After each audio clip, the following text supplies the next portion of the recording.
जय श्री राम, जय श्री बालाजी महाराज। बस तो आज मैं इस वीडियो में बताऊंगा कि मेहंदीपुर से आने के बाद हम क्या नियम और पूजा करते हैं। भक्तों के मेरे पास फोन आते हैं, बालाजी आने के बाद क्या पूजा करें, कैसे नियम करें। दरबार से हम सब लोगों को बताते भी रहते हैं, लेकिन हमारे पास नहीं आते हैं। कुछ लोग फोन पर देख के इससे समझ लेंगे। तो जैसे हम वहाँ बालाजी में जाते हैं, अपने घर से कई प्रकार के रोग हमें लग जाते हैं, दोष लग जाते हैं। कोई भूत प्रेत हमारे शरीर को परेशान कर रहा है, कई गंदी चीजें जो शरीर को परेशान कर रही हैं। तो इनको लेके जब वहाँ जाते हैं मेहंदीपुर बालाजी में, हम अर्जी लगाते हैं। अर्जी जब लगा देते हैं तो अर्जी लगाने के बाद जब हम वापस घर के लिए आते हैं, प्रकार से नियम करने चाहिए, किस प्रकार से हम पूजा करनी चाहिए। हनुमान जी की पूजा ऐसी पूजा है कि वो बड़ी जल्दी खुश होते हैं। भक्ति और शक्ति से जो हम भक्ति कर रहे हैं, उससे उस संकट को जाना पड़ेगा। अभद्र आत्मा को जो हमारे शरीर को छोड़ना नहीं चाहती है, उसको जाना पड़ेगा। अगर हम भक्ति करते हैं तो सही प्रकार से भक्ति सही होनी चाहिए, बड़े अच्छे से होनी चाहिए, मन से होनी चाहिए।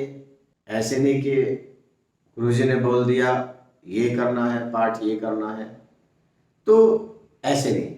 आप अपने मन से एक विश्वास के साथ, प्रेम के साथ उनकी भक्ति करनी चाहिए।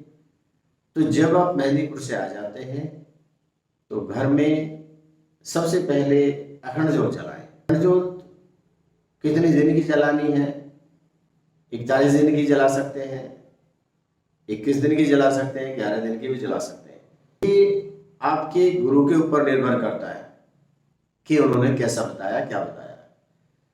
तो अगर हमने 21 दिन की जो जलाई है, वो 21 दिन में हम संकल्प लेंगे कि हमें क्या पूजा करनी है। पूजा हनुमान चालीसा का संकल्प ले सकते हैं, बजरंग बाण का संकल्प ले सकते हैं, सुंदर कांड का संकल्प ले सकते हैं, रामायण का भी संकल्प ले सकते हैं। वो हमारे पर निर्भर करता है कि हमारा मन क्या करने के लिए कर रहा है। संकल्प हमें लेना चाहिए और बड़े अच्छे से अपने प्रभु की, बालाजी महाराज की भक्ति हमें करनी चाहिए। क्योंकि मेहंदीपुर की जो पवित्र शक्तियां हैं, ये आपके घर में अखंड जोत जलने के बाद यहाँ वास करती हैं। उस संकट को ले जाने में, उस संकट को काटने में बड़ी सहायक होती है। वो सब कुछ हमारे ऊपर और गुरु के ऊपर निर्भर करता है, क्योंकि हम कैसी पूजा कर रहे हैं, हमारा गुरु कितना सामर्थ्यवान है, कितना भक्ति वाला है। इस सारी चीज़ों के ऊपर ये संकट निर्भर होते हैं, क्योंकि ये संकट कभी छोड़ना नहीं चाहते इस देह को या इस घर को। संकट आपके शरीर में भी हो सकते हैं, संकट घर में भी मधुमक्खी के रूप में आ जाते हैं, जो हमारा खून चूसते रहते हैं शहद की तरह से, वो जाना नहीं चाहते थे। तो इसके लिए हमें संकल्प लें, और संकल्प लेने के बाद फिर उस अखंड ज्योति जब हमारी चल रही है तो उसमें उसका पाठ करें। उसमें जब हम पूजा कर रहे हैं तो विशेष ध्यान रखें कि हम एक कटोरी में जो एक कपूर होती है, भीमसेन कपूर भी बोलते हैं, वो शुद्ध होती है, उसके ऊपर हम लौंग, इलायची रख के उसकी जोत जलाएंगे।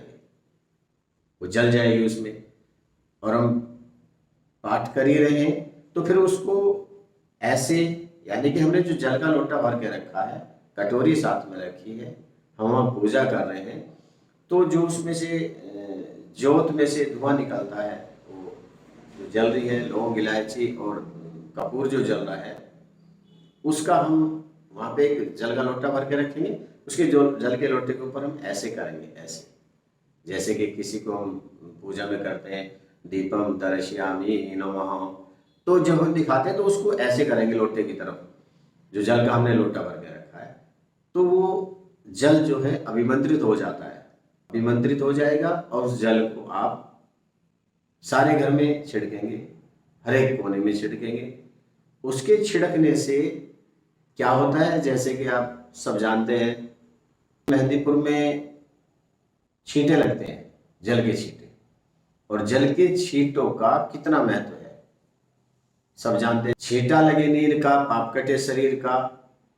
जब वो छींटा जहां भी संकट होगा वहां जाएगा तो वो शरीर का या उस घर का छोड़ के वो चला जाएगा संकट, क्योंकि ये तो भक्ति में लीन हो गए, बाबा की भक्ति में लीन हो गए, अब मेरा यहाँ कोई काम नहीं है।